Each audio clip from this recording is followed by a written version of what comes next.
Évangile de Jésus-Christ selon saint Matthieu. Gloire à toi, Seigneur.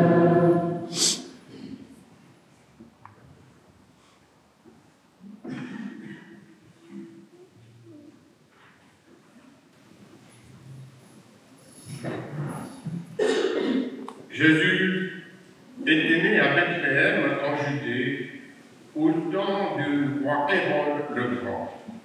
Or, voici que des mages venus d'Orient arrivèrent à Jérusalem et demandèrent: où est le roi d'Égypte qui vient de naître? Nous avons vu son étoile à l'Orient et nous sommes venus nous prosterner devant lui.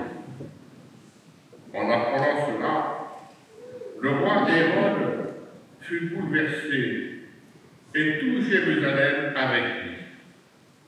Il réunit tous les grands prêtres et les scribes du peuple pour leur demander où devait naître le Christ. Ils lui répondirent: à Bethléem en Judée, car voici que ce qui est écrit par le prophète: et toi, Bethléem, terre de Juda, tu n'es certes pas le dernier parmi les chefs-lieux de Juda, car de toi sortira un chef qui sera le berger de mon peuple Israël. Alors, Hérode convoqua les mages en secret pour leur faire préciser à quelle date l'étoile était apparue. Puis, il les envoya à Bethléem en leur disant: allez vous renseigner avec précision sur l'enfant, et quand vous l'aurez trouvé, venez me l'annoncer pour que j'aille moi aussi me prosterner devant lui. Après avoir entendu le roi, ils partirent. Et voici que l'étoile qu'ils avaient vue à l'Orient les précédait, jusqu'à ce qu'elle vienne s'arrêter au-dessus de l'endroit où se trouvait l'enfant. Quand ils virent l'étoile, ils se réjouirent d'une très grande joie. Ils entrèrent dans la maison. Ils virent l'enfant avec Marie, sa mère, et tombant à ses pieds, ils se prosternèrent devant lui. Ils ouvrirent leur coffret, ils lui offrirent leurs présents, de l'or, de l'encens et de la myrrhe. Mais avertis en songe de ne pas retourner chez Hérode, ils regagnèrent leur pays par un autre chemin. Acclamons la parole de Dieu. Louange à toi, Seigneur Jésus. Chemin, marche. Et quand on prend un chemin, il y a un but à atteindre. Éclairé par une étoile,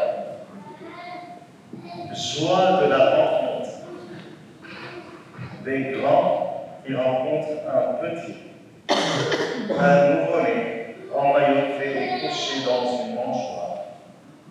Ils se prosternèrent devant ce roi et ils présentèrent des cadeaux. Frères et sœurs, tout est libre. Les chemins de ce monde sont très souvent difficiles à traverser.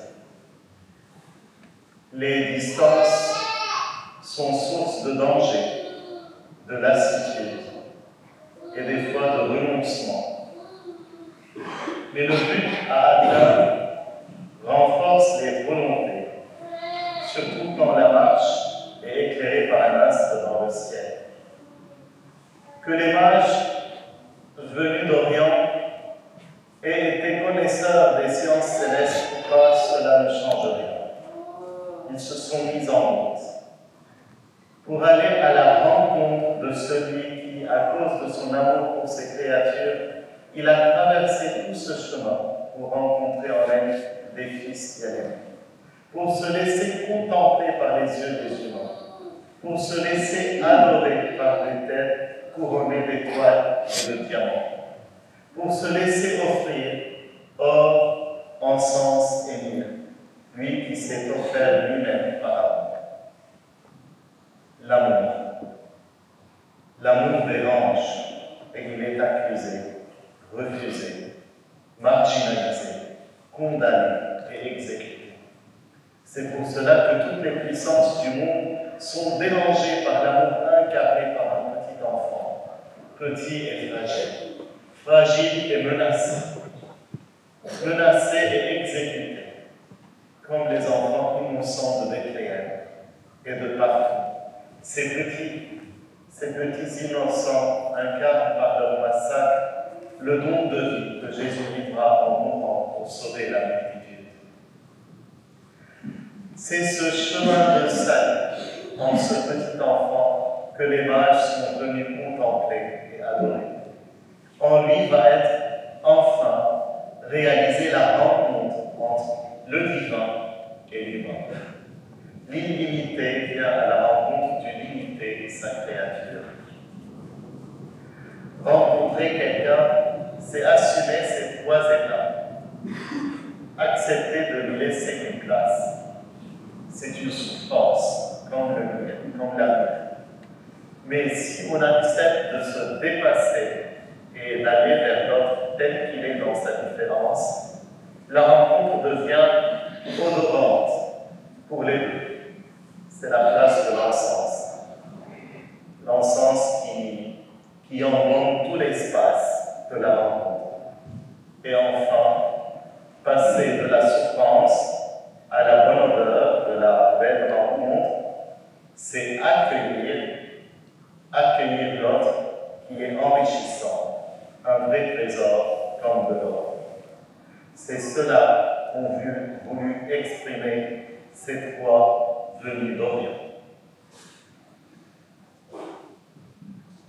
Les mages prennent un autre chemin. Dans la visite des mages, c'est le monde des grands qui vient se prosterner, qui vient adorer, offrir des cadeaux à ce petit sans défense et si fragile. Si nous pouvions changer de chemin pour devenir l'espace des fêtes, les mages devant ce Dieu de bonté et de miséricorde, changer de chemin, le temps des fêtes pour nous agenouiller à cause de l'amour de Dieu, pour nous et pour nos frères, eux les plus démunis. Changer de chemin pour leur offrir, lors de chaque rencontre, l'amour pris de leur souffrance, pour leur dire que nous la comprenons, que nous la partageons. L'encens pour leur signifier combien notre rencontre avec eux embaume notre vie. Embaume aussi leur vie et nous ont de la possibilité d'être enfin la bonne odeur de Christ. Changer de chemin et de vie pour rencontrer les vrais trésors de l'Église, les pauvres, et nous trouverons que l'ordre offert enfin nous enrichit. N'hésitons pas en ce dimanche de l'Épiphanie, frères et sœurs, à faire tout notre possible pour manifester l'amour de Dieu. Changeons de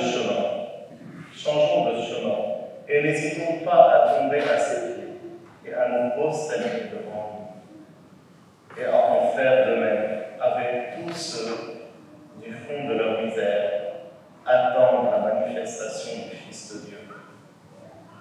Il ne vient jamais tout seul, avec lui tous ses frères, les hommes et les plus pauvres d'entre eux.